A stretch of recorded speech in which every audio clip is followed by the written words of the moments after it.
जो इस परम धर्म का उपासक होता है उसका विश्वास बड़ा अटल होता है। विश्वास को गोस्वामी जी बरगद वृक्ष की तुलना में कह रहे, बट विश्वास अचल निज धर्मा। विश्वास कैसा होना चाहिए? बोले बरगद वृक्ष जैसा। बरगद का जो वृक्ष होता है, बट वृक्ष, उसमें जगह जगह जड़ें निकल पड़ती हैं। अगर जड़ उखड़ जाए तो सैकड़ों जड़ें डालों में, वृक्ष नष्ट होने वाला नहीं। इतना मजबूत अपने आराध्य देव गुरुदेव पर विश्वास हो कि कोई रात दिन हमारी बुद्धि को विपरीत भरे तो भी हमारे विश्वास में कमी ना आवे। भगवद आश्रित का चमत्कार विश्वास होता है। हमें विश्वास है, बस ये बात तुम्हारी कोई छीनने न पावे तुम्हारे हृदय से। भेजे जाएंगे माया के पार्षद तुम्हारे विश्वास को नष्ट करने के लिए, और जब माया के पार्षद आते हैं तो तुम्हारे सामने दृश्य भी वही रख देते हैं। किसी भी दृश्य को पॉजिटिव और निगेटिव समझाने में 1 मिनट केवल लगता है। उसी को पॉजिटिव रख सकते हो, उसी को निगेटिव कर सकते हो। यह बुद्धि की कला होती है। तो माया जब किसी को भेजती है तो तुम्हारी सकारात्मक सोच और सकारात्मक दृश्य को नकारात्मक सोच और नकारात्मक दृश्य से पुष्ट कर देगी। आपको लगेगा हाँ बात तो सही है, अच्छा ऐसा, हम तो इसको ऐसा समझ रहे थे। नहीं नहीं, तुम गलत समझ रहे थे। और नकारात्मक सोच देने वालों का प्रभाव बहुत जोर का पड़ता है, क्योंकि पीछे हमारा नकारात्मक सोच से ही संबंध रहा है। देखो, हम आप तो जीव कोटि के हैं, जो ईश्वर की लीला में सम्मिलित हुए हैं, उनके ऊपर नकारात्मक सोच का प्रभाव बढ़ जाता है। हृदय में आपका विश्वास दृढ़ होना चाहिए। हमें प्रभु ने स्वीकार कर लिया है, हम प्रभु के हैं, हमारा निश्चित इसी जन्म में कल्याण हो जाएगा। जब नकारात्मक सोच वाले आपको इस विश्वास दिलाने के लिए आवे तो आपको बहुत सावधान हो जाना है। हमारे आपकी क्या बात, भगवत लीला में भी नकारात्मक सोच का प्रभाव पड़ जाता है। माता कैकेयी जी से जब मंथरा जी कहती हैं, तुम्हें पता है कल प्रातः राम को राज्याभिषेक होने वाला है चक्रवर्ती सम्राट पद पर। तो हाँ बोल, तुझे क्या चाहिए मेरे लाडले राम, राजा बनेंगे, आज तू प्राण मांगे तो भी दे दे। आप समझ नहीं रहे। मैं आपके साथ आई हूं मायके से, आपकी प्रियदासी हूं, और सब जगह मैं जाती हूं सुनती हूं। तुम तो महल में रहती, तुम्हें पता नहीं। ये षड्यंत्र रचा जा रहा है। कल राम राजा बनेंगे, भरत को बंदी बना के जेल में डाल दिया जाएगा और आपको कौशल्या की दासी होना पड़ेगा। कहीं कुछ नहीं है, कुछ नहीं है। दुष्टा कहीं की, तेरी जबान काट लूंगी दोबारा अगर ऐसा बोली। जैसे दोनों नेत्र अपने को प्यारे होते हैं, ऐसे राम और भरत मेरे नेत्रों की समान। तू कैसी भेद बुद्धि, दोबारा बोली तो जबान काट लेंगी तेरी। थोड़ी देर बाद फिर बोली, को नृप होए हमें कहानी, चेरी छोड़ी न हो बुरानी। कोई राजा बने हमें क्या होगा, हम तो दासी रहेंगी। पर लोगों को क्या है, उनके सुख की बात बताओ तो बुरा लगता है और रोने लगे। कह जिन, अच्छा बैठ, पास बैठ, निजी दासी है, क्या तू कहना चाहती?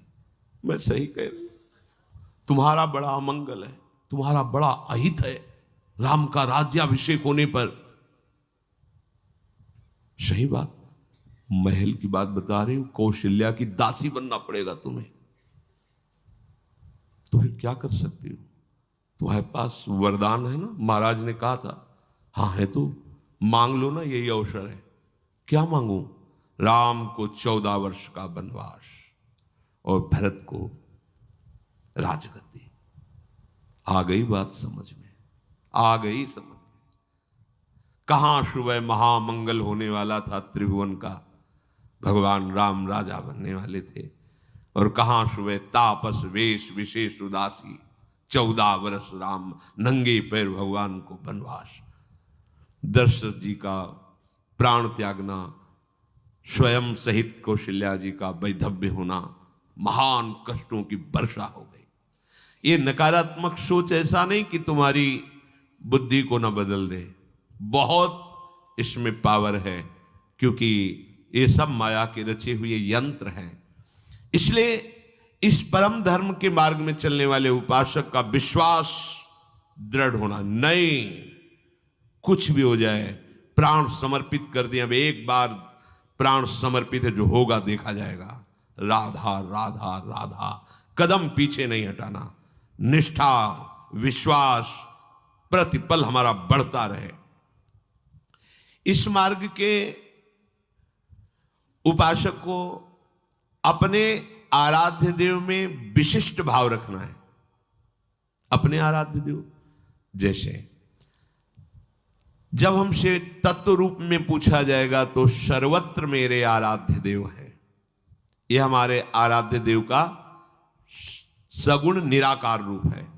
सगुण निराकार रूप है।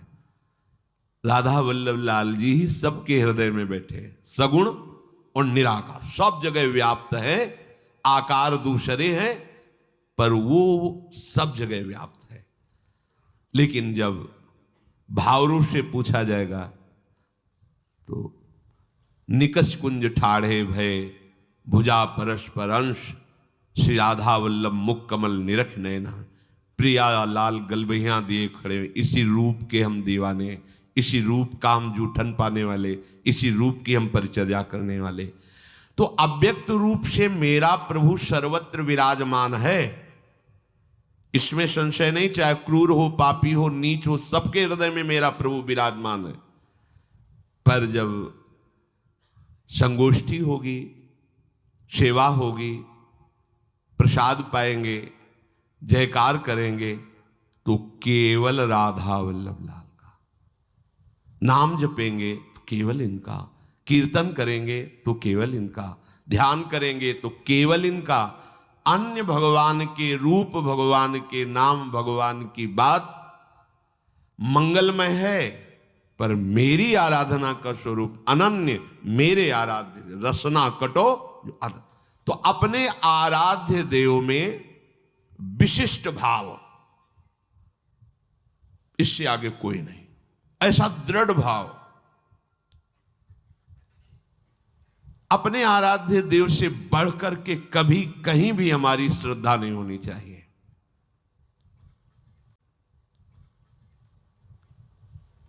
क्योंकि अगर थोड़ा भी आराध्य देव में लघु भाव हो जाएगा तो आपकी उपासना बाधित हो जाएगी। आराध्य देव में तभी ऐसा विशिष्ट भाव होता है जब गुरु वचनों में रति हो। आराध्य देव के विशिष्ट भाव की प्राप्ति गुरुदेव के वचनों से होती है। गुरु के वचनों में प्रेम और विश्वास होना आराध्य देव में विशिष्ट भाव पैदा करता है। बिना इसके आराध्य देव में विशिष्ट भाव रूपी सिद्धि प्राप्त नहीं होती। गुरु के वचन प्रतीति न जेहि, सपने सुगम न सुख सिद्धि ही। जो गुरु के वचनों में विश्वास नहीं करता उससे स्वप्न में भी न सुख मिलता है, न साधना की सिद्धि होती है। गुरु गदित वचन शिष्य सत्य अति दृढ़ प्रतीति गाढ़ो गयो। गुरु के श्रीमुख से निकले हुए वचन को सत्य मानकर विश्वास पूर्वक, दृढ़ता पूर्वक पकड़ ले तो बस बात बन गई। बड़ा चमत्कार प्रकट हो जाता है। एक बार एक शिष्य जो निरंतर सेवा में गुरु जी की रहते थे, जब ये फसल का समय आता है तो साल भर के लिए अन्न भिक्षा से मांग लाते थे और गुरु की सेवा में रहते। तो भिक्षा मांगने के लिए 10-15 दिन तो लग ही जाते थे। तो कई शिष्यों के साथ वो निकले तो गुरु जी ने कहा, जाओ, एक बात कहनी थी, हमारे हृदय में थी, पर ये तुम विचरण करके आ जाओ, भिक्षावृत्ति करके, फिर हम तुम्हें बताएंगे जो आज्ञा। विचरण करके आए तो आश्रम में भीड़ लगी थी। विमान में गुरुदेव का शरीर पधराया जा चुका था। उन्होंने पूछा क्या हो गया? बोले आपके गुरुजी पधार गए। ऐसा नहीं हो सकता। गुरुदेव ने कहा था कि तुम लौट के आओगे तो तुम्हें हम एक बात अपने हृदय की बताएंगे। ऐसा कैसे हो सकता है? उनको तो पधार गए, विमान पे विराजमान, गए, प्रणाम किया और कहा गुरुदेव आपने कहा था कि आप भिक्षा करके विचरण करके वापस आओगे तो एक बात बताएंगे। तो सरकार आ गए हैं, बात बताओ। चेतना जागृत हुई और विमान से उठकर बैठ गए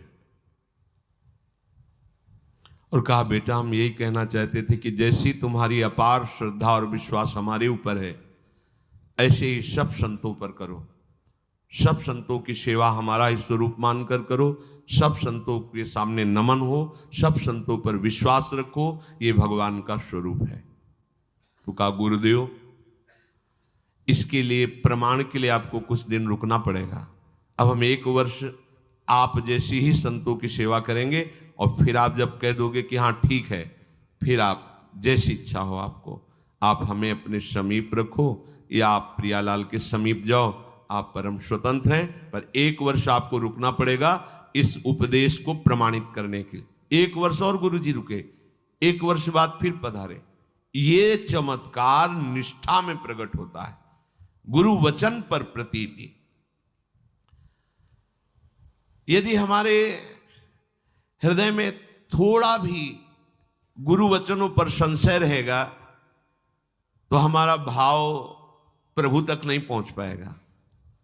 इसीलिए किसी की उपासना में दिव्यता नहीं झलक पाती।